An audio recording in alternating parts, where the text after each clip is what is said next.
Dr. Wimberly, having painted this picture of disconnected black youth, disconnected from church, and then ways in which they were looking for churches to help, you also then turned for us to 3 different models that are demonstrating some success, each in different ways at responding to these cries for help. Can you characterize those models for us and help us understand where we should go to learn more about them?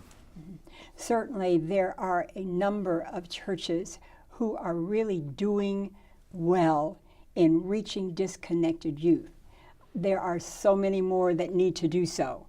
But we've uncovered through the ethnographic work of Sarah Farmer, who's a part of our research team, and the 3 models so far that we've uncovered is a church inclusion model that a church in a small town in Alabama is using. And what they do is to go out into the community first to get to know the community and the people who are in it and ask the questions, what do you need? And ask the youth, what do you need? And then they developed a forum for church leaders and youth to talk about, now how do we address this? And what they've done is to say our church is an extended family and we want them to be involved in the extended family. So they meet with the young people, they invite the young people, provide transportation for them and their parents to come. They started a dance group and the dance group is now performing all over the place as well as during Sunday morning church. They invite the youth to participate in every aspect of church life and certainly doing worship as well. So they're liturgists, they're acolytes, they're the ones who welcome, they're the ones who reach out, they're the ones sometimes who even preach. But interestingly to me, because they recognized that these young people were having difficulty in school, during the youth group meetings, they have instituted study halls. And in the study halls, they also have tutors so that young people are encouraged to get their studies done, and they're encouraged to bring their grade reports so that they can receive further encouragement and see where the needs for further tutoring is needed. So those are just some of the ways, and there are many more that this church in this small community, which is really another community with backs up against the wall where poverty is great and so on, is trying to handle disconnected youth. The second model is a social political advocacy model, which is taking place in a church in West Virginia.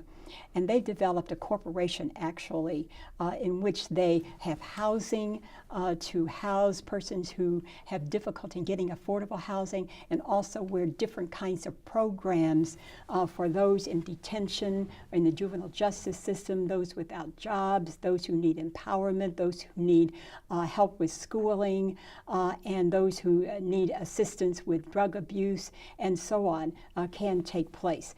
So in that particular model, it's a holistic program, a holistic outreach to young people that doesn't happen necessarily inside the church, but happens beyond it in the everyday community so that they can connect with the young people and the youth then connect back with them through responding and becoming involved in what's going to make a difference in their lives.